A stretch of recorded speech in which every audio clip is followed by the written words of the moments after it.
Hello friends, I am Dr. Manju Chaudhary. I am a doctor and a spiritual counselor. Today I am going to talk about Nadi Pariksha or pulse diagnosis.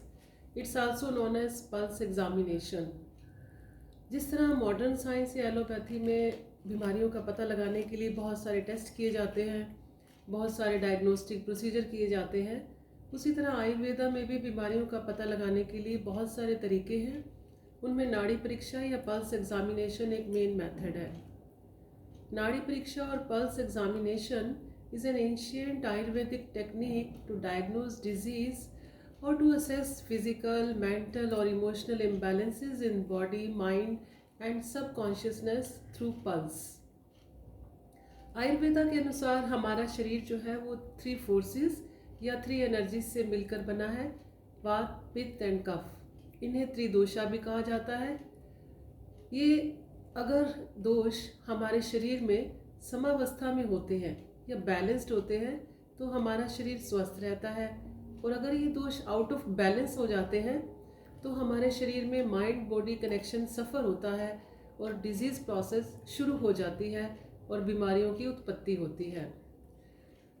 It means the root cause of all disease is imbalance of these 3 doshas, and Nadi Pariksha evaluates the normal and abnormal state of these 3 doshas. नाड़ी परीक्षा और pulse examination से हमें व्यक्ति के mental और physical characteristics का पता लगता है। It reveals mental and physical characteristics of a person. इससे हमें व्यक्ति की प्रकृति और विकृति का पता लगता है। प्रकृति माने व्यक्ति में वातज प्रकृति है या वह पैत्तिक प्रकृति का है या उसमें कफज प्रकृति है।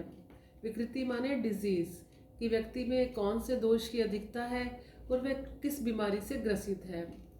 और जब हमें ये पता लग जाता है कि किसी व्यक्ति में कौन से दोष की अधिकता है और दोषों का इम्बैलेंस कहाँ तक है, तो डायग्नोज होने के बाद उसका ट्रीटमेंट करना बहुत इजी हो जाता है।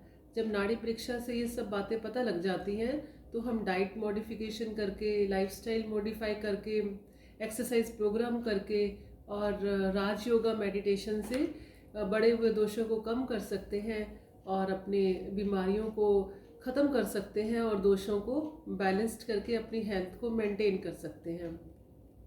अब प्रश्न ये उठता है कि नाड़ी परीक्षा और पल्स एग्जामिनेशन कब करनी चाहिए। Actually it should be done early in the morning, empty stomach और 3 आवर्स आफ्टर फूड, क्योंकि खाना खाने के बाद जो है मेटाबॉलिज्म प्रोसेस शुरू हो जाती है और डायग्नोसिस जो है वो डिस्टॉर्टेड हो जाती है। इसलिए नाड़ी परीक्षा हमेशा खाली पेट ही करनी चाहिए।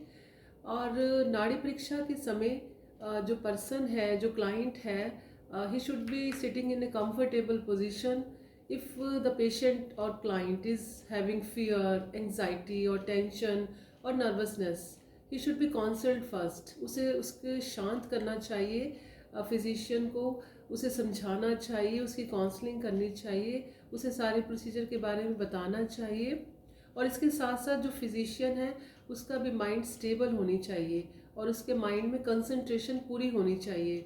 इसके लिए फिजिशियन को पहले से ही ध्यान, योगा, प्राणायाम या मेडिटेशन करते रहना चाहिए।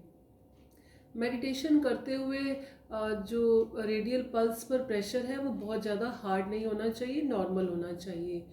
और अब इसके बाद ये क्वेश्चन उठता है कि नाड़ी परीक्षा करते कैसे हैं।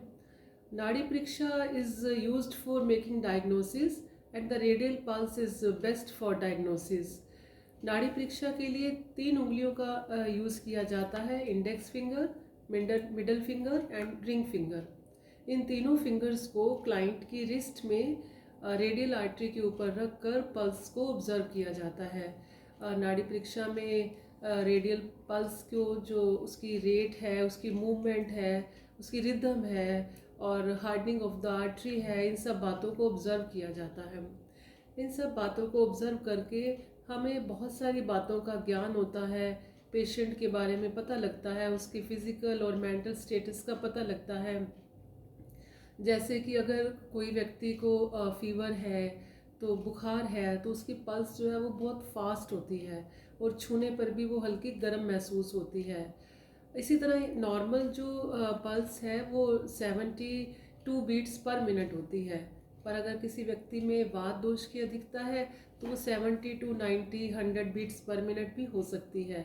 इसी तरह यदि किसी व्यक्ति में कफ दोष की अधिकता है तो पल्स जो है वो 50 टू 60 बीट्स पर मिनट भी हो जाती है।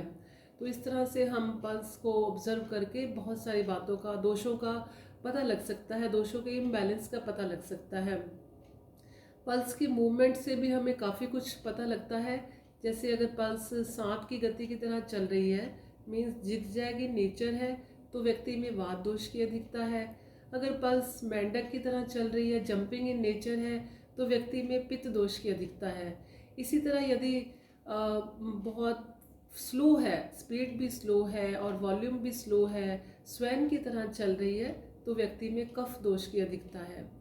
इसके साथ साथ बीमारियों का भी पता लगता है और साथ में नाड़ी परीक्षा से प्रोग्नोसिस का भी पता लगता है।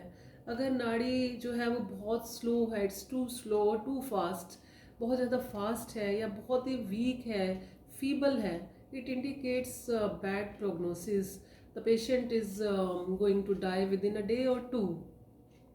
इसी तरह से अगर नाड़ी जो है एकदम स्टेबल चल रही है, चलते चलते बहुत ज़्यादा एकदम से हाई इन जंपिंग हो जाती है, तो इट मीन्स कि it also indicates bad prognosis. और इसी तरह से अगर किसी व्यक्ति का डाइजेशन या मेटाबॉलिज्म बहुत स्लो है तो उसकी जो नाड़ी है वो भी बहुत स्लो चलती है, slower the pulse rate, slower the metabolism. और जिनकी पाचन शक्ति या डाइजेशन या मेटाबॉलिज्म फास्ट होता है तो उनकी नाड़ी भी जो है वो फास्ट चलती है।